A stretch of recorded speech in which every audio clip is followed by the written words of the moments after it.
नमस्कार, आप देख रहे हैं स्वदेश खबर और मैं हूं आपके साथ तृप्ति उपाध्याय। सबसे पहले बात करेंगे बाजार की। बाजार में आज का दिन अच्छे संकेतों वाला रहा, जहां निफ्टी गिरावट के बाद हरे निशान में बंद हुआ, लेकिन निफ्टी बैंक 74 अंक गिरकर 46,311 पर बंद हुआ। बाजार में दिन भर कैसा रहा कारोबार, बता रहे हमारे सहयोगी अंश भिलवाड़। अंश, बताएं। तो मार्केट काफी मिले जुले बंद होते हुए नजर आए। निफ्टी को देखा जाए तो निफ्टी ने आज काफी ज्यादा डाउन मूव दिया था, लेकिन मार्केट बंद होने से पहले नीचे से काफी अच्छी रिकवरी आती हुई दिखी, लेकिन ये रिकवरी 50 डीएमए पर थमती हुई नजर आई। 50 डीएमए जो 21,930 लेवल के आसपास है, वहां पे काफी रेजिस्टेंस दिखा और वहां से थोड़ी सी बिकवाली आई, जिसकी वजह से निफ्टी ऑलमोस्ट थोड़ा फ्लैट से थोड़ा ऊपर बंद होता हुआ नजर आया। इसके टॉप गेनर्स देखा जाए तो यहाँ पे हमें आयशा मोटर्स और मारुति नजर आते हैं। आयशा मोटर का चार्ट देखा जाए तो आयशा मोटर ने actually falling veg chart pattern से काफी अच्छा ब्रेकआउट दिया है। साथ ही साथ यूबीएस ने भी इसकी रेटिंग को न्यूट्रल रहे से बढ़ाकर बाय की रेटिंग दे दी गई है और टारगेट भी 4,300 से बढ़ाकर 5,000 का दे दिया गया है। दूसरा गेनर जो निफ्टी का है वो है मारुति का, जिसका चार्ट देखा जाए तो मारुति ने भी cup and handle chart pattern से काफी अच्छा ब्रेकआउट दिया है। साथ ही साथ रिकॉर्ड हाई का स्तर भी छुआ है और आज 12,000 मार्क भी फर्स्ट टाइम टच किया है। सेक्टर इंडिसेस की बात करें तो ब्रॉडर इंडिसेस में यहाँ पे हमें निफ्टी मिड कैप 100 डीएमए पर सपोर्ट लेता हुआ नजर आ रहा है, जिसके वजह से Nifty mid cap almost flat close हो सका। निफ्टी स्मॉल कैप की बात किया जाए तो 2 सेशन की जो बिकवाली थी वो थमती हुई नजर आई और यहाँ पर भी इंडेक्स भी ऑलमोस्ट फ्लैट बंद होता हुआ ही नजर आया। सेक्टर इंडिसेस की बात की जाए तो यहाँ पे निफ्टी एनर्जी हमें टॉप सेक्टर गेनर नजर आता है, जो कि 1% की तेजी के साथ बंद होता हुआ नजर आया। इसके टॉप गेनर्स पावर ग्रिड और इंडियन ऑयल नजर आते हैं। सेक्टर लूजर्स की बात करें तो यहाँ पे हमें Nifty metal top sector loser नजर आता है, जो कि दूसरा सेशन है जब इसमें बिकवाली नजर आ रही है। इसके टॉप लूजर्स देखे जाए तो एपीएल, अपोलो ट्यूब और टाटा स्टील नजर आते हैं। दूसरे सेक्टर लूजर्स की बात करें तो निफ्टी आईटी का चौथा सेशन था जब बिकवाली नजर आई और निफ्टी फार्मा का दूसरा सेशन था जब बिकवाली नजर आई। तो ओवरऑल देखा जाए तो मार्केट काफी मिले जुले बंद होते हुए नजर आए हैं। धन्यवाद अंश इस पूरे मार्केट अपडेट के लिए। और चलते हैं हमारे खास सेगमेंट 5 का पंच की तरफ। आज हमारे साथ जुड़ गई है अशेषा। अशेषा, बताए कि कौन से है वो 5 शेयर जहां आज एक्शन देखने को मिला। जी हाँ, सबसे पहले आयशा मोटर्स की बात करते हैं। सबसे बड़ा गेनर था निफ्टी 50 इंडेक्स पर, करीब 4 से 5% का उछाल आज के ट्रेडिंग सेशन में देखने को मिला। यूबीएस से डबल अपग्रेड आता हुआ नजर आया। उन्होंने अब खरीदारी की राय दी है। लक्ष्य भी जो पहले 4,300 रुपीज़ प्रति शेयर था वो अब बढ़ाकर 5,000 रुपीज़ प्रति शेयर कर दिया है। यूबीएस का मानना है कि रिस्क रिवॉर्ड काफ़ी फेवरेबल है और वैल्यूएशंस भी काफ़ी अट्रैक्टिव है। पीयर्स से कंपेयर करें बजाज ऑटो जैसे पीयर्स से तो वैल्यूएशंस काफ़ी अट्रैक्टिव है। तो ये ब्रोकरेज रिपोर्ट आई जिसके चलते आयशा मोटर्स में आज उछाल देखने को मिला। इसके अलावा एलटी फूड्स की बात करते हैं। स्टॉक में करीब 9 से 10% का उछाल। कल के ट्रेडिंग सेशन में ब्लॉक डील हुई थी जहां पर अबाकस एसेट मैनेजर्स ने करीब 34 लाख शेयर्स खरीदे कल के ट्रेडिंग सेशन में। और मैनेजमेंट के ग्रोथ टारगेट्स भी काफ़ी एम्बिशियस है। रेवेन्यूज़ कंपनी डबल करना चाहता है अगले 3 से 4 साल में और ग्रॉस मार्जिन्स में करीब 500 बेसिस पॉइंट्स का एक्सपेंशन देखने को मिल सकता है। तो ये ब्लॉक डील और मैनेजमेंट की कमेंट्री जो काफ़ी पॉजिटिव है, उसके चलते स्टॉक में अपमूव देखने को मिला। इसके अलावा टाइम टेक्नोप्लास्ट की बात करते हैं। स्टॉक करीब 7% के ट्रेड गेंस के साथ बंद होता हुआ नजर आया। कंपनी को अप्रूवल मिली पेसो से high pressure type 4 composite cylinders बनाने के लिए हाइड्रोजन सप्लाई के लिए। कंपनी इंडिया की फर्स्ट कंपनी है जिसको ये मैन्युफैक्चर करने के लिए परमिशन मिला है। तो बड़ी पॉजिटिव न्यूज़ थी जिसके चलते स्टॉक में करीब 7 से 8% का उछाल देखने को मिला। इसके अलावा जीपीटी हेल्थ केयर की बात करते हैं। तीसरी तिमाही के नतीजे आए। स्टॉक में करीब 7% का उछाल। नतीजे काफ़ी अच्छे थे। मैनेजमेंट की कमेंट्री भी काफ़ी अच्छी थी, जहां टोटल इनकम में करीब 4% का उछाल देखने को मिला और एबिटा में भी 3 से 4% का ग्रोथ दिखाई दिया। आदित्य बिरला एएमसी की भी बात करते हैं तो स्टॉक आज भी फोकस में था। Second consecutive trading session OFS चल रहा है जहां प्रमोटर्स अपना स्टेक बेचना चाहते हैं। याद रखें ओएफएस आज रिटेल शेयर होल्डर्स के लिए खुला था, कल नॉन रिटेल शेयर होल्डर्स के लिए खुला था और रिस्पांस काफ़ी स्ट्रॉन्ग था जिसके चलते मैनेजमेंट ने अब ओवर सब्सक्रिप्शन का ऑप्शन एक्सरसाइज किया है। तो इसी के चलते स्टॉक आज सेकंड कंसेक्यूटिव सेशन फोकस में था और करीब 1.5% की गिरावट इस काउंटर पर देखने को मिली। जहां कई एयरलाइंस अपने कर्मचारियों को निकाल रही है और कई एयरलाइंस पर ताला लग गया है, ऐसे में विस्तारा अपने कर्मचारियों को बोनस के तौर पर मोटी रकम दे रही है। इसके पीछे क्या है कारण, बताने के लिए जुड़ गए हैं हमारे सहयोगी सुमित चतुर्वेदी। सुमित, बताएं आखिर क्या है पूरी खबर। एक वक्त जब काफ़ी एयरलाइंस स्पाइसजेट जैसी, गो फर्स्ट जैसी को मुश्किलें आ रही हैं और स्पाइसजेट ने लोग निकाले हैं, गो फर्स्ट अभी भी ग्राउंडेड है, विस्तारा ने अपने एम्प्लॉयज़ के लिए बोनस अनाउंस किया है। वजह यह है कि जो मर्जर है विस्तारा का एयर इंडिया में अभी होने वाला है 1 या 2 महीने में। इसको लेके कुछ एम्प्लॉयज़ में चिंता थी कि क्या उनका पे स्ट्रक्चर रहेगा। सो इससे बचने के लिए उन्होंने पहले ही बोनस दिया है। पायलट्स के लिए ज़्यादा महत्वपूर्ण है क्योंकि वो भी ये कह रहे थे कि लगभग 50% से ज़्यादा उनके पे स्ट्रक्चर में बदलाव आएगा, पे में कमी आएगी। तो बोनस दिया गया है 1 लाख से 2.5 लाख रुपए के बीच। ये पहली बार हिस्ट्री में दिया गया है और ये PLI के अलावा होगा। सो इससे एयरलाइन को फायदा ये होगा कि कुछ एम्प्लॉयज़ जो मर्ज किए जा रहे हैं एयर इंडिया में वो कम डिससेटिस्फाई होंगे या कम नाराज होंगे। और जैसे एम्प्लॉय की अगर जो ईमेल लिखी गई है CEO ने, उसमें कहा गया है कि मर्जर बहुत जल्दी होगा, मुश्किल का एक कठिन वक्त है और उन्हें 2 हैट पहननी पड़ेंगी, मतलब 2 तरह से रूल करने पड़ेंगे और इसलिए एक एक्स ग्रेशिया अमाउंट दिया जा रहा है। सो बोनस बहुत कम सुनने में मिलता है एविएशन सेक्टर में जहां पर एयरलाइंस बंद हो रही हैं। ऐसे में विस्तारा का बोनस दिया जाना एक सरप्राइज एलिमेंट है और ये कल ही हुआ है। JSW ग्रुप ने AMG मोटर के साथ एक जॉइंट वेंचर साइन किया है जिसके जरिए 5,000 करोड़ रुपए से ज्यादा के निवेश की योजना है। इस JV से और क्या-क्या फायदे होंगे, बता रही हमारी सहयोगी आस्था चोपड़ा।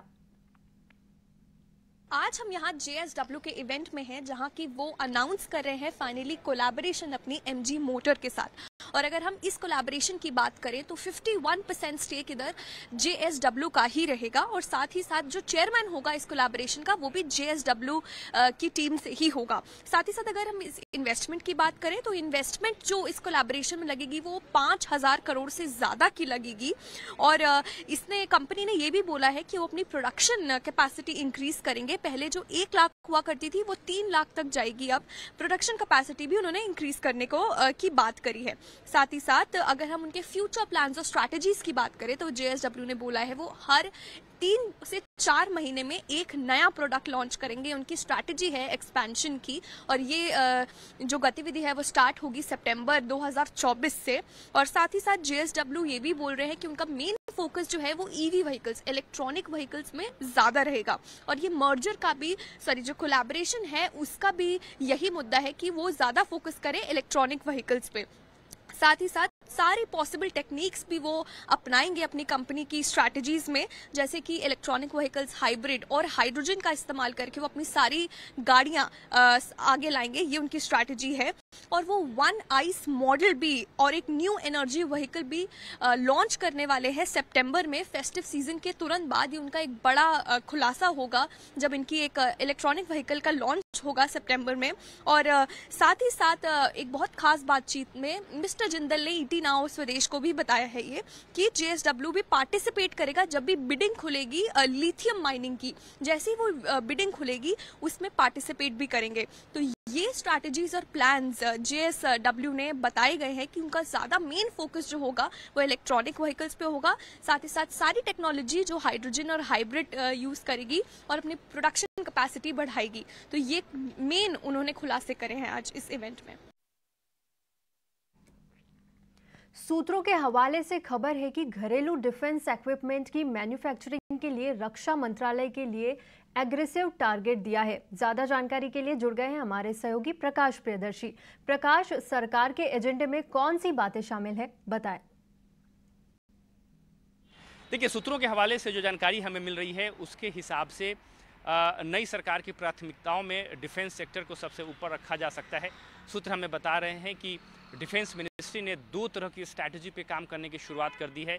जो पहली स्ट्रैटेजी है उसके हिसाब से डोमेस्टिक डिफेंस इक्विपमेंट मैन्युफैक्चरिंग को कैसे बढ़ाई जाए, और जो दूसरी रणनीति है उसके हिसाब से इक्विपमेंट एक्सपोर्ट के लिए नए मार्केट की तलाश कैसे की जाए। सूत्र हमें बता रहे हैं कि डिफेंस मिनिस्ट्री ने नई सरकार के लिए शुरुआती 100 दिन के एजेंडे पर काम करने की शुरुआत कर दी है और प्रधानमंत्री के निर्देश के बाद डिफेंस मिनिस्ट्री इस पर काम कर रही है और जो ये रणनीतियां हैं, जो स्ट्रैटेजी है, वो नई सरकार के सामने सौंपी जाएंगी। सूत्र हमें बता रहे हैं कि फ्रेश पॉजिटिव इंडिजिनाइजेशन लिस्ट जो है वो तैयार की जा रही है। इसका मतलब ये है कि उन इक्विपमेंट्स की एक लिस्ट तैयार की जा रही है जिसकी डोमेस्टिक रिक्वायरमेंट पूरी करने के लिए इस वक्त इंपोर्ट के ऊपर निर्भरता है, उसकी पहचान करके उसकी मैन्युफैक्चरिंग देश के अंदर ही की जाएगी।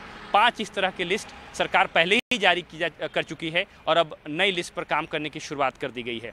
इसके अलावा एक और इम्पॉर्टेंट पहलू है, वो ये है कि इस बार अत्याधुनिक टेक्नोलॉजी से संबंधित जो इक्विपमेंट्स हैं, जो डिफेंस इक्विपमेंट्स हैं, उसके ऊपर फोकस किया जाएगा। सूत्र हमें बता रहे हैं कि इस तरह की इक्विपमेंट्स की लिस्ट तैयार की जा रही है जिसकी मैन्युफैक्चरिंग देश के अंदर ही होगी। तो जाहिर तौर पे जो डोमेस्टिक कंपनीज़ हैं डिफेंस सेक्टर में, उनको इसका फ़ायदा हो सकता है। इसके अलावा जो दूसरी रणनीति है जिसका जिक्र मैं कर रहा था, वो दरअसल नए पोटेंशियल मार्केट की पहचान से संबंधित है। इसका मतलब ये कि सरकार ये चाहती है कि डिफेंस इक्विपमेंट की मैन्युफैक्चरिंग तो हो, साथ ही साथ इंडिया भारी मात्रा में उसका एक्सपोर्ट भी करे। इस वक्त जो एक्सपोर्ट है वो करीब 24,000 करोड़ रुपए के आंकड़े को पार कर सकता है इस चालू वित्त वर्ष के अंत तक, जो कि काफ़ी सिग्निफिकेंट ग्रोथ है। लेकिन टारगेट ये रखा गया है कि अगले 4 साल में इसको बढ़ाकर सालाना 50,000 करोड़ रुपए किया जाएगा और उसके बाद इस टारगेट को बढ़ाकर 1 लाख करोड़ रुपए किया जाएगा। तो ये काफ़ी एम्बिशियस टारगेट है। जाहिर है उसके लिए नए मार्केट चाहिए होंगे, लिहाजा नई रणनीति के तहत नए पोटेंशियल मार्केट कौन से हो सकते हैं इक्विपमेंट एक्सपोर्ट के लिए, डिफेंस इक्विपमेंट के एक्सपोर्ट के लिए, उसकी पहचान की जा रही है और उसके साथ सरकार आगे बढ़ेगी। धन्यवाद प्रकाश, इस पूरी जानकारी के लिए। बढ़ते हैं आगे। दिल्ली में चल रहे स्टार्टअप महाकुंभ को संबोधित करते हुए पीएम मोदी ने कहा कि भारत में स्टार्टअप कल्चर तेजी से विकसित हुआ है। स्टार्टअप की यह तरक्की सिर्फ मेट्रो शहरों तक सीमित नहीं है, यह अब सोशल कल्चर का हिस्सा बन चुके हैं। अब हम भारत में इनोवेशन और स्टार्टअप कल्चर का ट्रेंड लगातार बढ़ता हुआ देख रहे हैं और इसलिए स्टार्टअप की दुनिया के आप सभी साथियों का इस महाकुंभ में होना बहुत मायने रखता है। यहाँ investors, incubators, academicians, researchers, industry members, यानी एक प्रकार से सच्चे अर्थ में ये महाकुंभ है। यहाँ यंग एंटरप्रेन्योर्स भी हैं और फ्यूचर एंटरप्रेन्योर्स भी हैं। और जैसे आप में जीनियस टैलेंट है, मेरे में भी ये है और इसमें मैं पहचान सकता हूं, इसमें फ्यूचर एंटरप्रेन्योर मुझे दिखते हैं, मैं देख सकता हूं।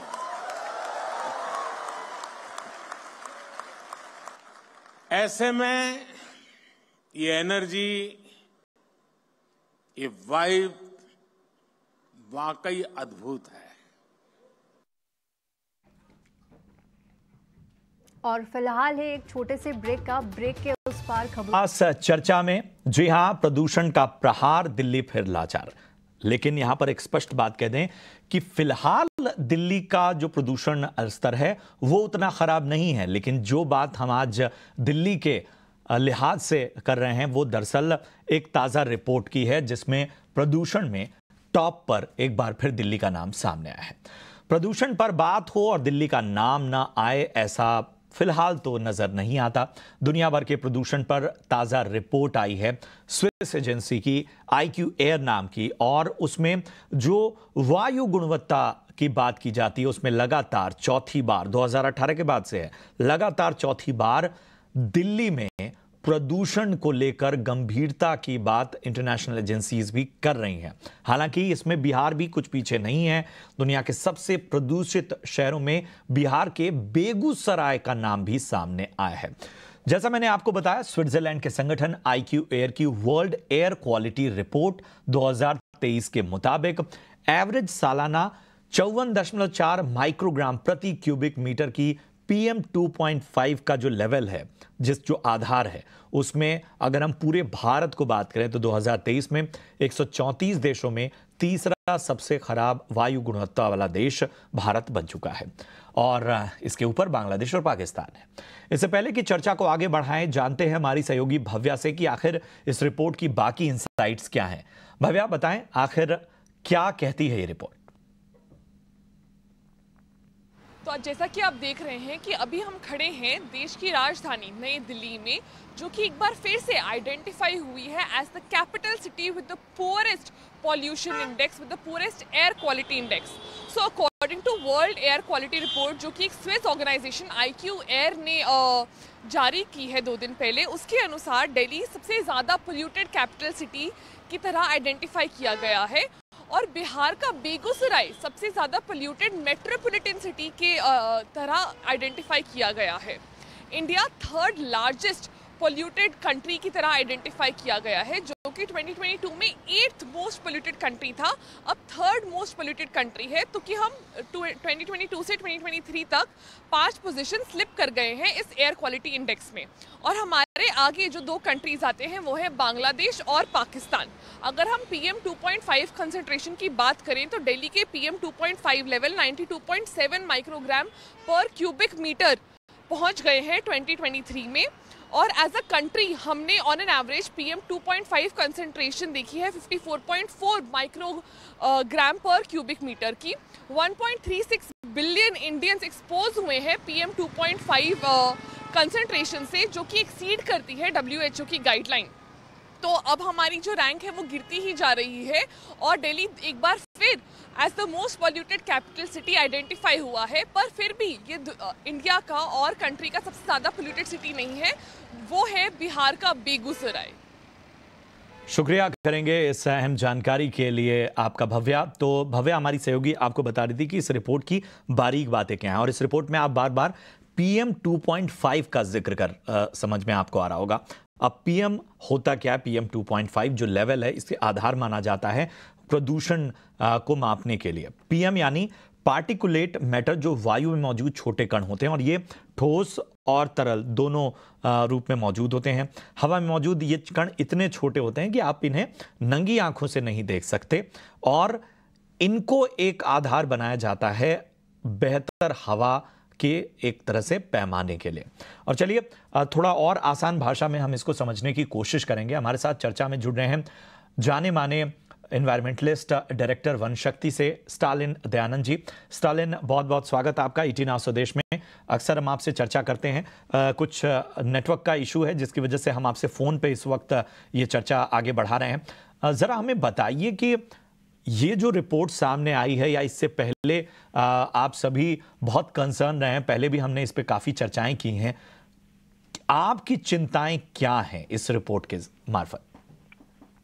चिंता का नमस्कार, पहली बात तो मुझे बुलाने के लिए शुक्रिया।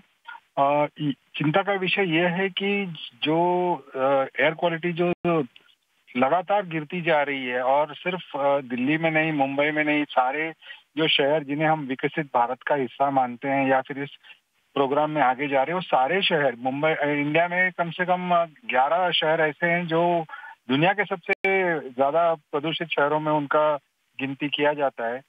और ये कारण ये है कि जो बहुत सारा काम चल रहा है, जो डेवलपमेंट वर्क्स चल रहे हैं, वो कभी भी रूल के हिसाब से नहीं चलते हैं और वो जो डिगिंग और कंस्ट्रक्शन जो चल रहा है, वो सबसे बड़ा जो कारण है कि हवा में जो PM 2.5 का ब्रीचिंग हो रहा है बार बार, पार्टिकुलेट मैटर बहुत ज्यादा है और इससे जो इसका जो हेल्थ कॉस्ट है, इसका कहीं पे भी आपको डेटा गवर्नमेंट से नहीं मिलेगा। यानी कितने लोगों को कितनी बीमारियां हो गई है इस पूरे देश में खराब वायु के कारण, इसका आपको डेटा नहीं दिया जा रहा है। लेकिन आप अपने लेवल पे या फिर सेमी गवर्नमेंट ऑर्गेनाइजेशन NGOs की तरफ से या फिर आप इंडिपेंडेंटली भी सर्वे करो तो आपको पता चलेगा कि लाखों नहीं करोड़ों लोग हर दिन बीमार रहते हैं इस पुअर एयर क्वालिटी की वजह से। और ये सबसे बड़ा चिंता का विषय है, क्योंकि खास करके बच्चों में और बुजुर्गों में ये जो डैमेज कर जाता है शरीर को और वो लॉन्ग टर्म डैमेज है,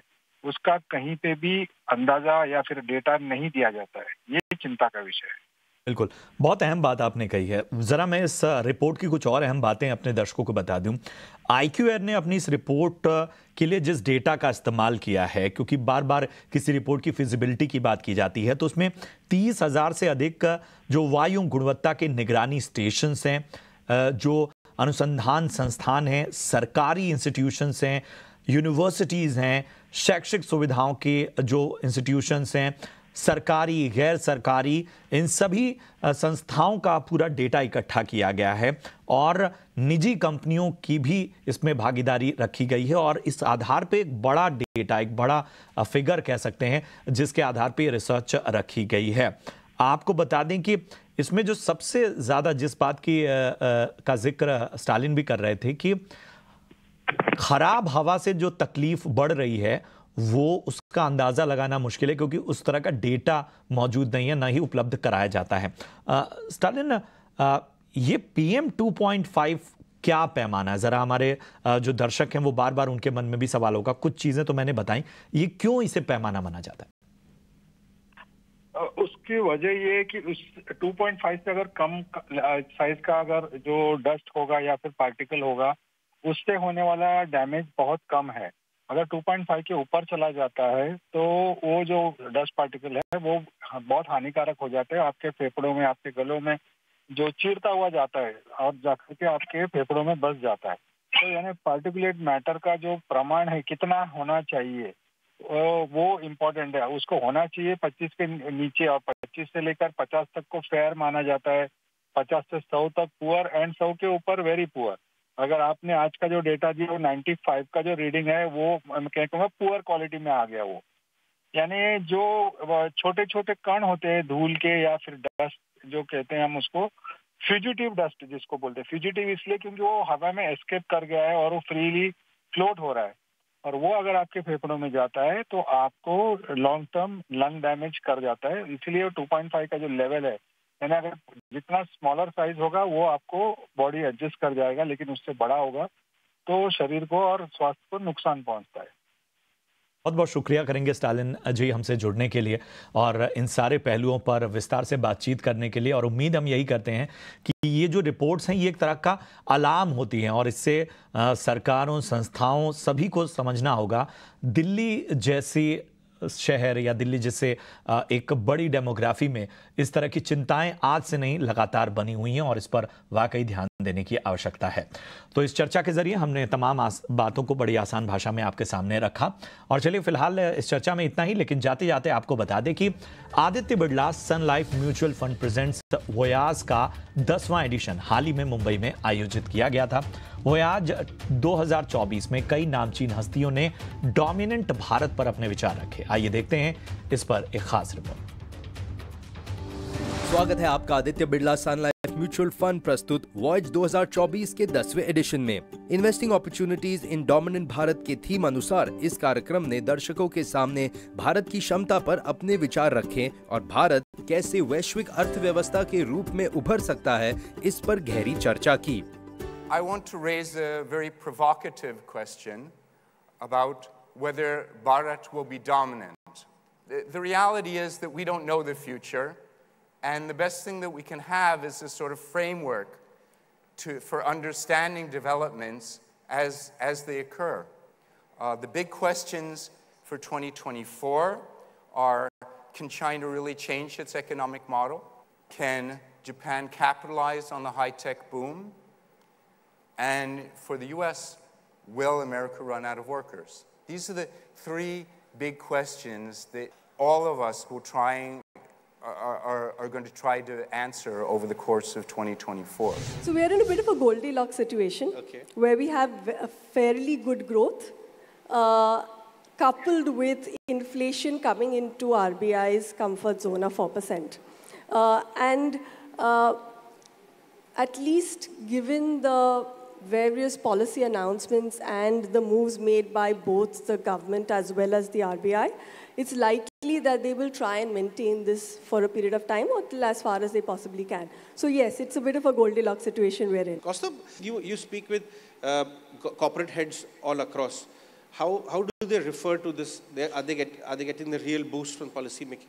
In last 10 years, and specifically in last 5 years, I think the policymakers have done the commendable job in instilling that confidence that we are here for longer and we are not taking any shortcuts. Sure. So if my master is so supremely confident, and if I'm inherently strong, you can imagine that the potential inside me is feeling that, look, this is a time for me to go out and then conquer the world.